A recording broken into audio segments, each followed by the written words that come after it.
Dear students, मैं doctor पूर्णिमा दीक्षित,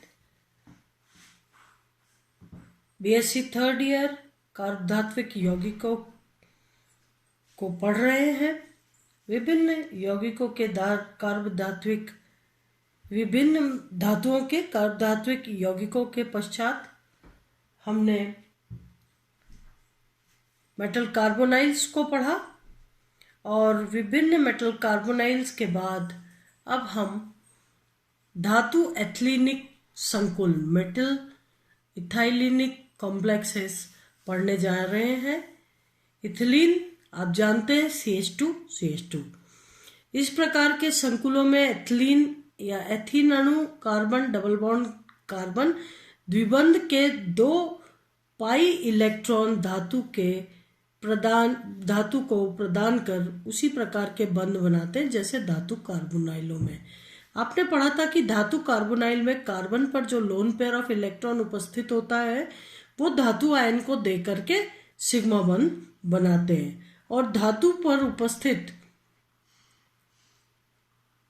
वो DXY, DYZ, DXZ कक्षकों में जो लोन पेयर ऑफ इलेक्ट्रॉन्स होते हैं वो कार्बोनाइल के एंटी बॉन्डिंग मॉलिक्यूलर ऑर्बिटल्स में देके पाई बंध बनाता है, जिसे हम सिनर्जिक मैकेनिज्म भी कहते हैं। उसी प्रकार से इथिलीन में भी ए डबल बॉन्ड में 2 पाई इलेक्ट्रॉन्स उपस्थित होते हैं जो कि धातु को दे करके सिग्मा बंध बनाते हैं।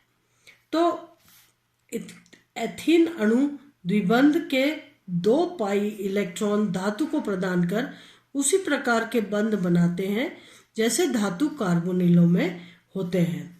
मेटल कार्बोनिल अर्थात ये भी कार्बोनिल लिगेंड की तरह 2 इलेक्ट्रॉन दाता लिगेंड होते हैं।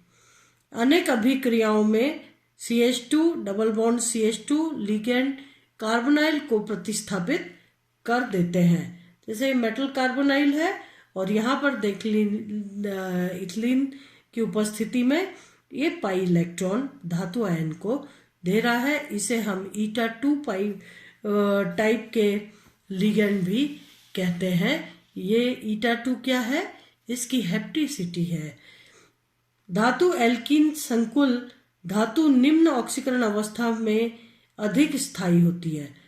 इन संकुलों में निम्न ऑक्सीकरण, जैसे अभी आपने देखा था मेटल कार्बोनाइल्स में धातु जो है 0 ऑक्सीकरण अवस्था में भी होती है, उसी प्रकार से इनमें भी धातु आयन जो है निम्न ऑक्सीकरण अवस्था में अधिक स्थायी होती है तथा इफेक्टिव एटॉमिक नंबर नियम का पालन करती है।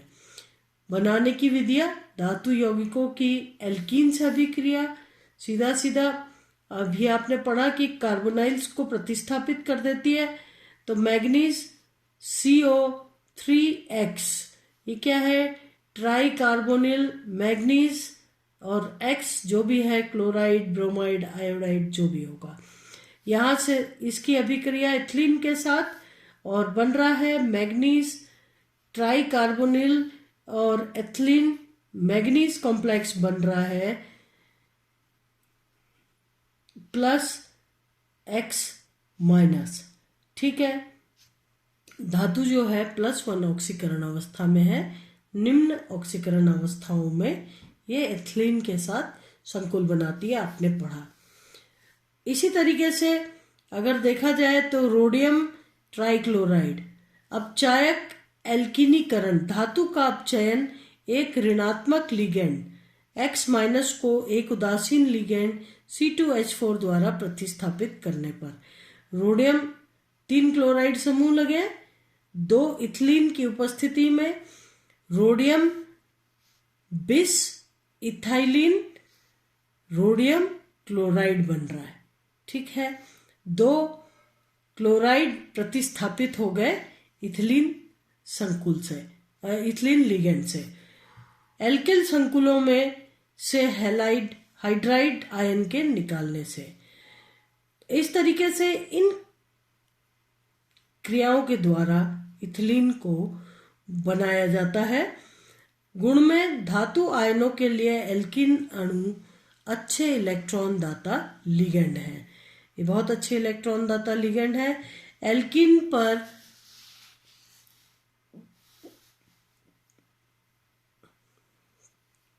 प्रतिस्थापी समूहों के बढ़ने के साथ धातु एल्कीन संकुलों का स्थायित्व कम होने लगता है।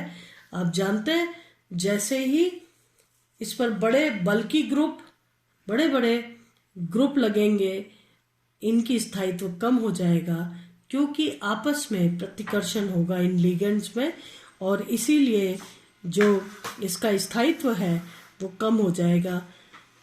इथिलीन आप देखिए, 1 फिनाइल समूह, 2 फिनाइल समूह और 4 फिनाइल समूह जैसे ही लगते जा रहे हैं वैसे वैसे इसका स्थायित्व कम होता जा रहा है। समांगी उत्प्रेरकी अभिक्रियाओं में धातु एल्कीन संकुल माध्यमिक के रूप में, धातु एल्कीन संकुल जो है ये एक अच्छा उत्प्रेरक है। धातु एल्कीन संकुलों के बनने पर एल्कीन के पाई बंधी कक्षकों से इलेक्ट्रॉन घनत्व में कमी व पाई स्टार में जो है इलेक्ट्रॉन चले जाते हैं। यानी धातु आयन को दिया पाई कक्षक से इलेक्ट्रॉन, और धातु के जो इलेक्ट्रॉन है वो पाई स्टार में चले गए, इसीलिए घनत्व पाई कक्षक से कम होकर पाई स्टार कक्षक में चला जाता है। तो इस प्रकार से धातु एल्कीन संकुलों के बनने पर एल्कीन के पाई बंधी कक्षकों के इलेक्ट्रॉन घनत्व में कमी व पाई स्टार विपरीत बंधी कक्षकों के इलेक्ट्रॉन घनत्व में वृद्धि से एल्कीन अणु सक्रिय हो जाता है और अनेक अभिक्रियाएं जो कि औद्योगिक दृष्टि से उपयोगी होती है दर्शाते हैं। विभिन्न कार्बनिक संश्लेषणों में धातु एल्कीन जटिल माध्यमिक के रूप में बनते हैं जो समांगी उत्प्रेरक की तरह व्यवहार करते हैं। एल्कीन अणु धातु संकुल से संयुक्त होकर पाई संकुल बनाता है। चूंकि अब इलेक्ट्रॉन का घनत्व पाई स्टार पर अधिक हो गया और पाई कक्षक में इलेक्ट्रॉन का घनत्व कम हो गया, तो पाई संकुल बनाता है तथा संकुल का एक हाइड्राइड लिगेंड एल्कीन अणु के बीटा कार्बन पर जुड़ करके सिग्मा संकुल बनाता है जो विभिन्न क्रियाकारकों से अभिक्रिया कर विभिन्न उत्पाद बनाता है। अगर देखा जाए तो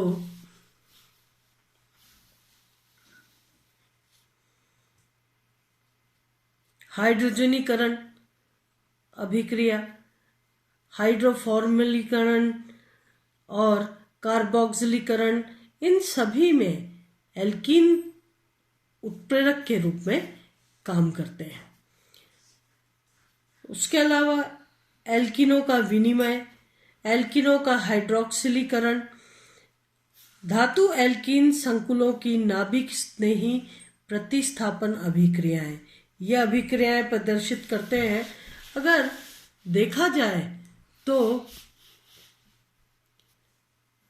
धातु एल्कीन संकुलों की जो संरचना होती है वो किस प्रकार की होती है। इन यौगिकों में एल्कीन के पाई इलेक्ट्रॉन अभ्र धातु के रिक्त कक्षक से अतिव्यापन करते हैं। जो पाई इलेक्ट्रॉन एल्कीन के होते हैं वो धातु के रिक्त कक्षकों से अतिव्यापन करके सिग्मा बंध बनाते हैं, और जो है साथ ही धातु के पूर्ण भरे डी कक्षक व कार्बन के रिक्त विपरीत बंधी कक्षकों के मध्य अतिव्यापन से डी पाई पी पाई स्टार बंध बनते हैं और इनमें द्विबंध गुण आ जाता है। किस तरीके से जो इलेक्ट्रॉन्स हैं वो पाई बॉन्डिंग से पाई एंटी बॉन्डिंग मॉलिक्यूलर ऑर्बिटल में शिफ्ट हो जाते हैं और ये इसकी संरचना आती है। इस प्रकार से दोनों ही कार्बन और धातु के मध्य जो बंध बनता है उसमें द्विबंध गुण आ जाते हैं। असंतृप्त यौगिकों का समांग हाइड्रोजनीकरण, एथीन का हाइड्रोजनीकरण विभिन्न विषमांगी उत्प्रेरकों की उपस्थिति में उच्च ताप व दाब पर भी होता है। आप देखिए, इथीन हाइड्रोजन से अभिक्रिया करता है निकल की उपस्थिति में और एथेन बनाता है। परंतु विल्किंसन उत्प्रेरक पहला समांगी उत्प्रेरक है जिसकी उपस्थिति पर हाइड्रोजनीकरण की क्रिया सामान्य ताप व दाब पर होती है। ये बहुत इम्पोर्टेंट है, इसको जरूर ध्यान रखिएगा। विल्किंसन उत्प्रेरक के द्वारा एथेन बनना, एथीन से एथेन बनना।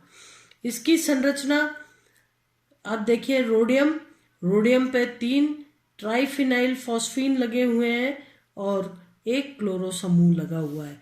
यह हो गया क्लोरो ट्रिस ट्राइफेनिल फॉस्फीन रोडियम 1। ये उत्प्रेरक की तरह काम करता है, पहला समांगी उत्प्रेरक।